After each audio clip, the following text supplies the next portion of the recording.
Ever wondered how critical neural networks are in the digital age? Well, let's find out.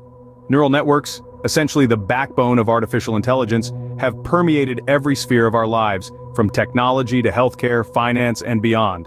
Imagine a world where machines can diagnose diseases or predict financial trends with human-like precision.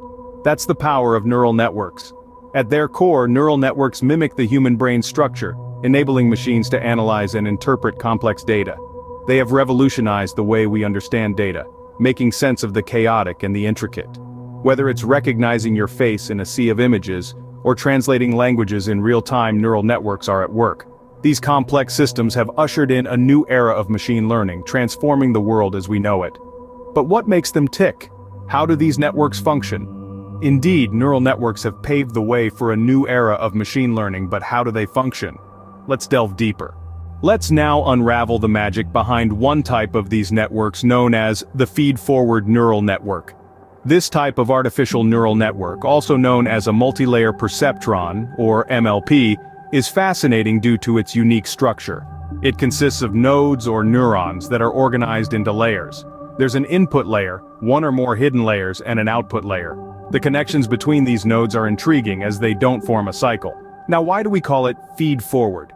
It's all about the direction of data flow.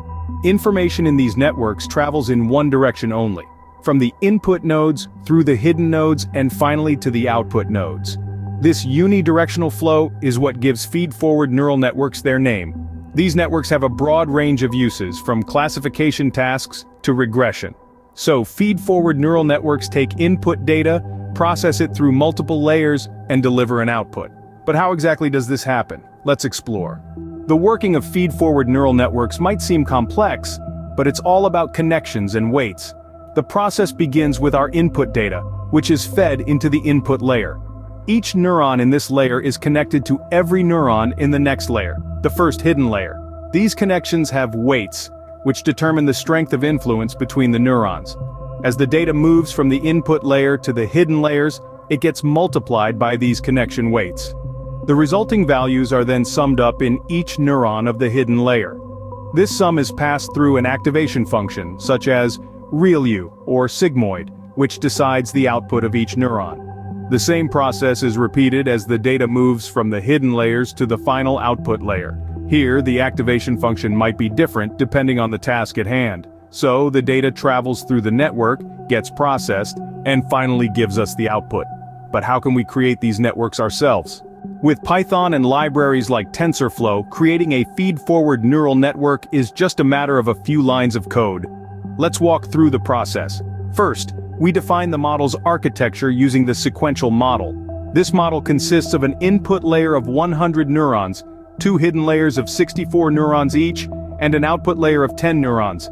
The activation function for the hidden layers is ReLU, while the output layer uses softmax for multi-class classification.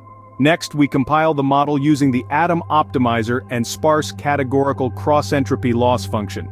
After defining and compiling the model, we train it using the training data. This is done through the fit method, specifying 5 epochs and a batch size of 32. Finally, we evaluate the model's performance on the test data, giving us a measure of the model's accuracy.